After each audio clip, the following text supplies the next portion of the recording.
Una pregunta para la Policía Nacional. Tenemos conocimiento que este año, en cumplimiento de la Ley 82 de 2013, la Policía Nacional ha creado un servicio especializado contra la violencia de género. ¿Nos podría señalar de cuántas unidades policiales estamos hablando, cómo están distribuidas y qué labor están desempeñando?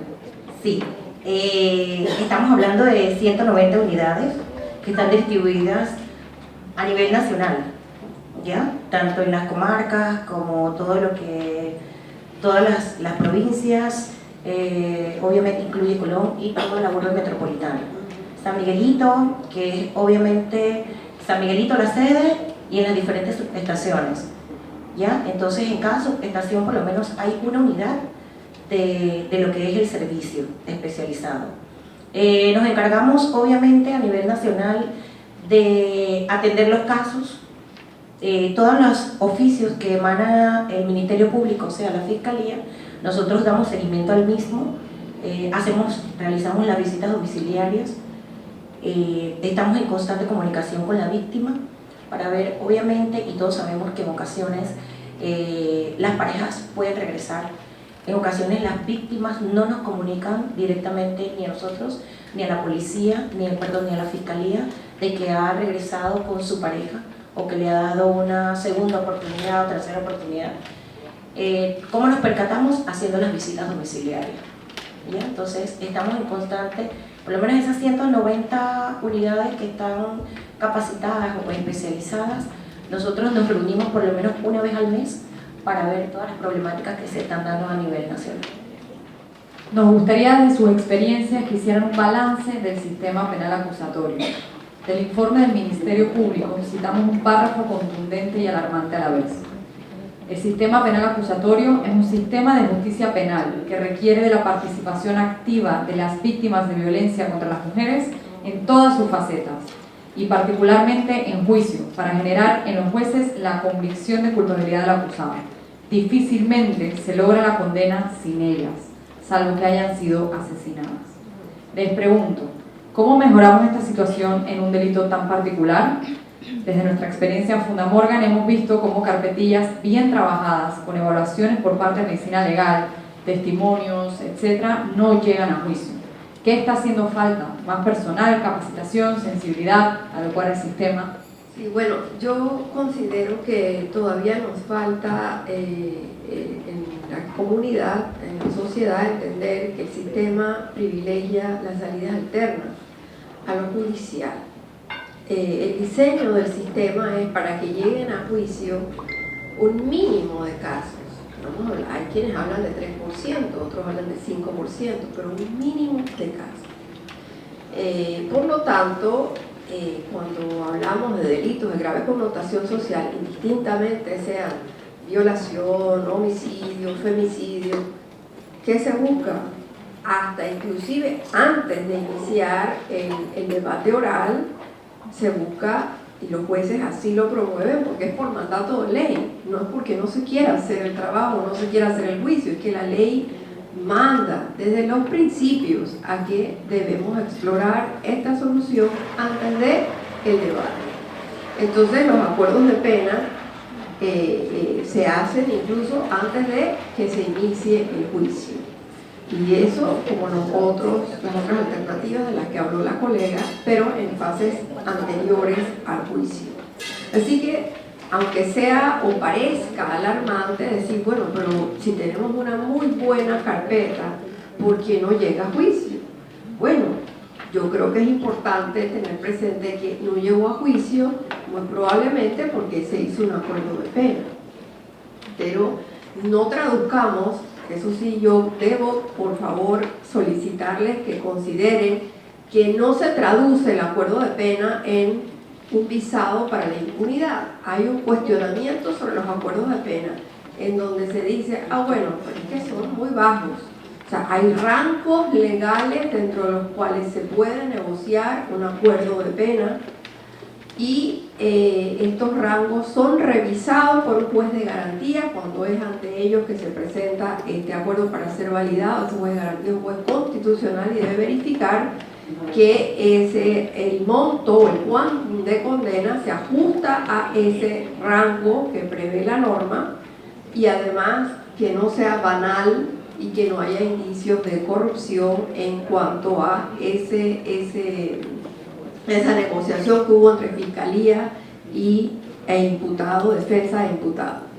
Por supuesto, la víctima no es consultada, pero ahí habría que ver, o sea, no es, perdón, sí es consultada, pero no es vinculante su voz sobre el acuerdo, es decir, no se la toma en cuenta para decidir el juez si valida o no ese acuerdo de pena. Así está previsto, se la escucha, sí, pero no es, si ella no estuviese conforme, no es que no va a prosperar. Eso es uno de los temas que, como dije antes, yo considero que en esa iniciativa de reformas que están sobre el tapete, todavía reuniéndose y contemplándose y dar ese paso, yo creo que esa es una de las que va a estar más reclamando atención para ser revisada. Si la víctima debe tener una voz vinculante o no respecto a los acuerdos y en qué temas, en qué delitos, bajo qué circunstancias.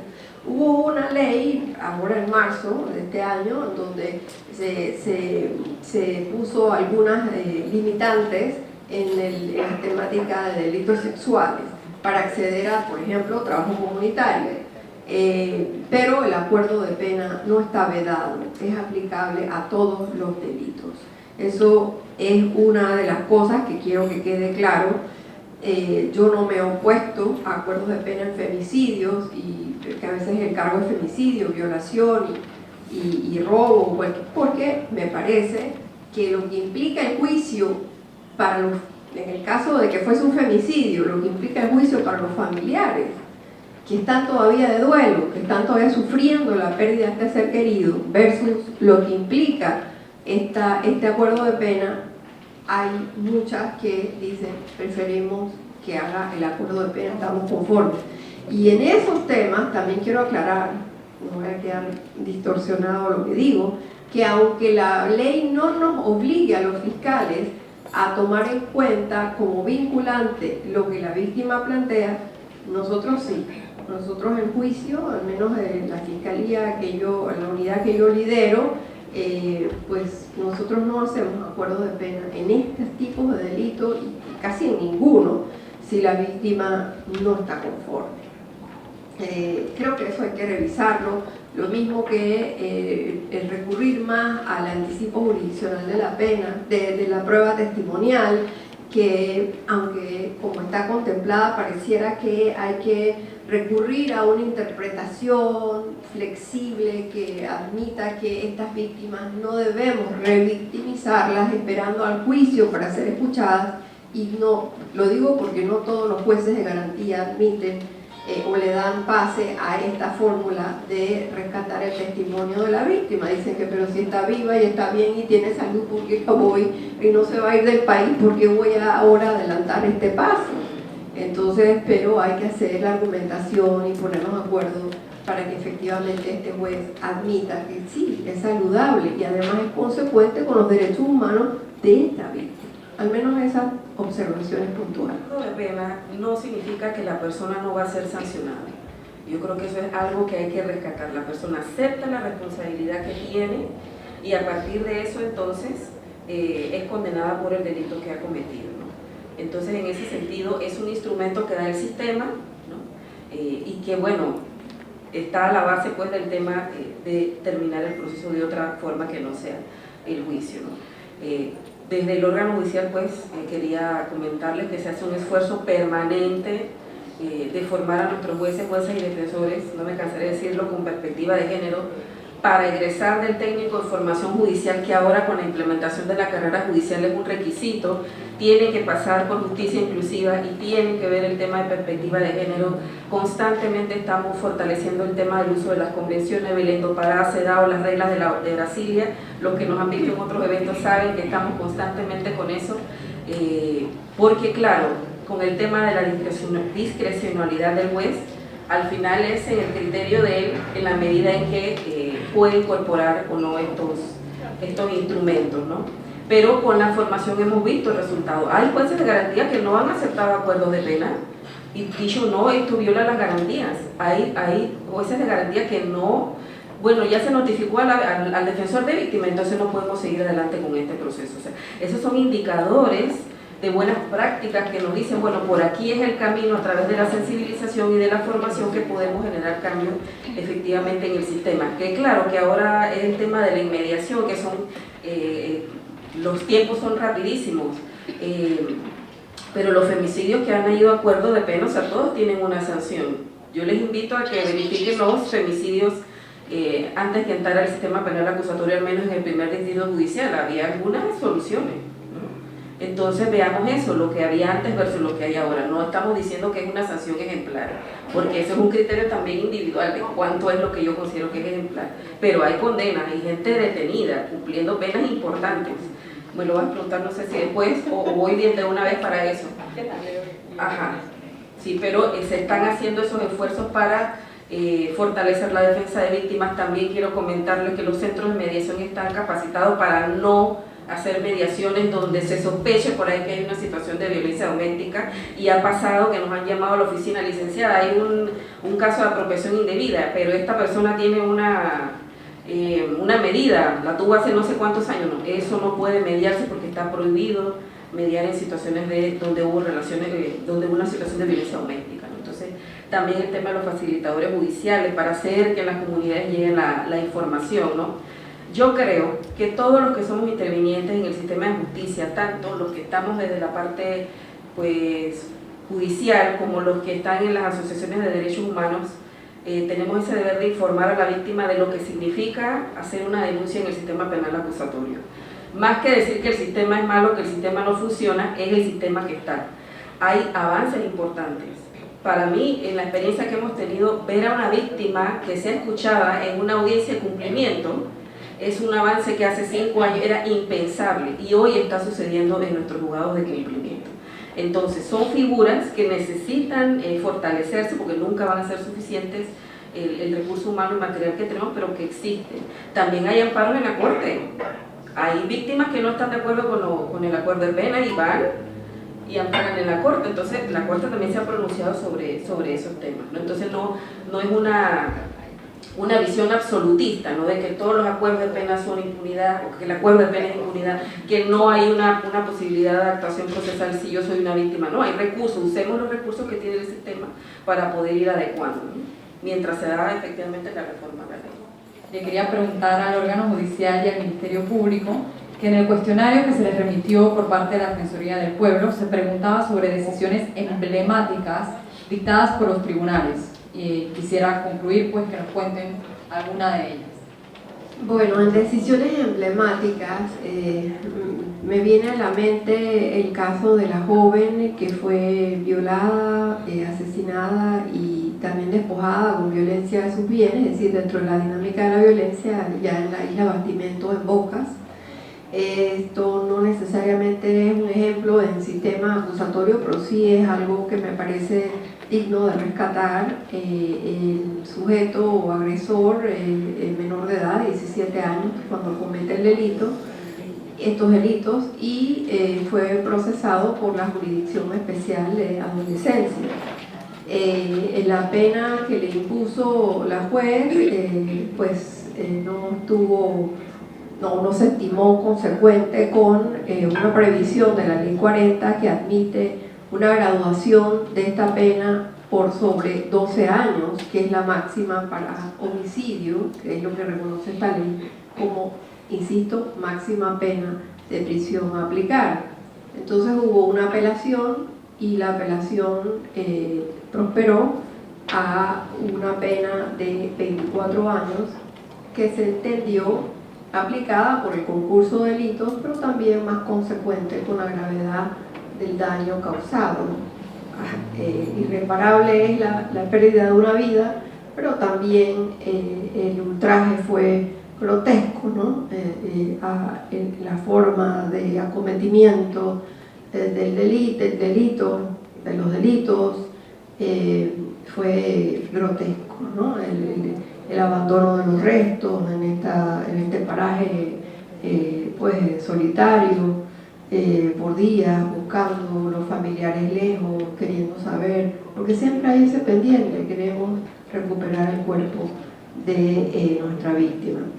Y sí, el sistema acusatorio, muy también meritorio destacar el trabajo que han estado haciendo las fiscales en la unidad de homicidios y femicidios en Panamá Oeste. Muy recientemente se presentó ante el Tribunal del Derecho y Jurado de Conciencia, porque fue mixto, el juicio oral con el caso que recordarán de la joven señora que fue decapitada, o sea, apareció flotando en un río en Panamá Oeste, en Arraiján, sin cabeza y sin sus manos. En este caso se logró un veredicto de culpabilidad por los cargos de quien enfrentó el jurado de conciencia, los 3 cargos, perdón, 2 de los 3 cargos, porque el cargo de robo lo desecharon. Y en los otros acusados que enfrentaron el Tribunal de Derecho también fueron encontrados culpables, todos los 3, porque fueron 4 partícipes. Estos 3 que enfrentaron, y el menor de edad que estaba allí hizo un acuerdo de colaboración. El acuerdo de colaboración implica que en la jurisdicción de adolescentes esperamos a ver qué tú vas a testificar en el juicio de adultos para entonces reconocerte esto en tu favor y hacer un acuerdo de pena más favorable del que te tocaría, ¿no? De la pena que te podría tocar. Y los aportes de este joven fueron muy valiosos para lograr los resultados de lo que hice mención. El tema del cargo que fue desechado sí está bajo cuestionamiento, está bajo análisis de la Fiscalía, porque el Tribunal de Jueces en Derecho entraron a analizar, a ver, a mí me gusta el reloj aquí de mi colega Araceli, y entonces yo se lo voy a arrancar y la amenazo, se lo arranco con fuerzas, es un robo, pero entonces los jueces estaban interesados en saber qué iban a hacer los acusados del robo con los bienes de valor de la víctima, y eso no hace parte del tipo penal. ¿Qué voy a hacer con eso? Eso no es de los elementos configuratorios del tipo, no está. O sea, el que se apodere con violencia de un objeto mueble ajeno, eso es robo, ¿sí? Para los colegas abogados que están aquí. Pero ¿qué usted va a hacer con eso? Es como la chica que les digo de Bocas del Toro, que ella tenía un iPhone, pero ¿qué hizo el sujeto con el iPhone? Va a saber usted, porque se lo llevó. Nosotros podríamos entender que pretendía lucrar, pero también podríamos entender que lo que quería era destruir algo que le pudiera llevar a él, ¿sí? Entonces, ¿eso no es robo? Pues sí, la mayoría de los jueces están reconociendo de toda la vida que apoderarse con violencia de una cosa mueble ajena, ya sea bajo amenaza o el uso de armas o entre varios, es robo. Pero a este tribunal no le pareció que era robo, porque si se llevaron las cosas era para destruir evidencia, pero no era robo. Entonces eso es lo que estamos ahora analizando los fiscales.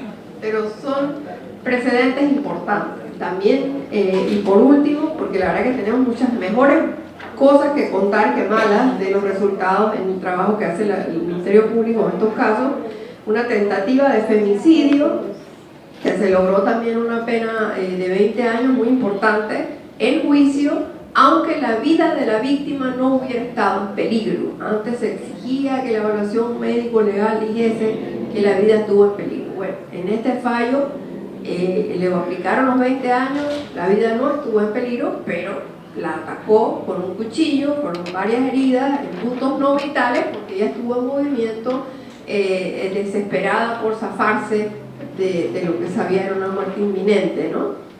Así que son fallos importantes y creo que el trabajo en ese sentido, sin los jueces entendiendo lo que hacemos, los fiscales, no hubiéramos tenido esos resultados. Bueno, quería también rescatar el tema de que hay personas menores de edad condenadas, o sea, no solamente está este caso en Bocas del Toro, hay una persona también imputada en Chiriquí, hay varias personas menores de edad por femicidio, ¿no?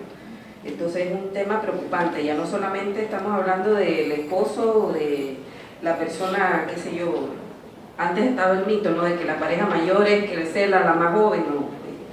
Chicos y chicas de 16, 15 años matando mujeres.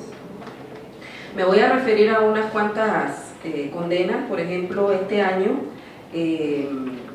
se condenó en el sistema penal acusatorio de Coclé a una persona a 26 años de prisión que había asesinado a su cuñada en Oaxaca de Chiriquí Arriba, en Coclé.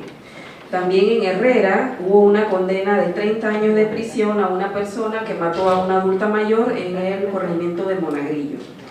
Y esa sentencia es de mayo de este año 2018. En la provincia de Chiriquí hay una condena a 30 años de prisión a una persona pues, que desmembró y mató a su pareja, y pues es el caso que recordarán que se dio en Jugaba. Y también en Chiriquí hay una condena a 30 años de prisión, y este fue un acuerdo de pena, a una persona venezolana que fue acusada pues, de haber violado y asesinado a su pareja y pues que depositó el cuerpo en la alcantarilla frente a la casa, ¿no? Entonces, claro está, cuando me preguntaban condenas emblemáticas, pues lo que quisiéramos es que no hubiera que poner estas sanciones, que no se dieran estas situaciones, ¿no? Pero estos son algunos ejemplos que les he traído, algunos de juicio y otros de acuerdo de pena, donde son sanciones importantes, ¿no? A estas personas que son femicidas.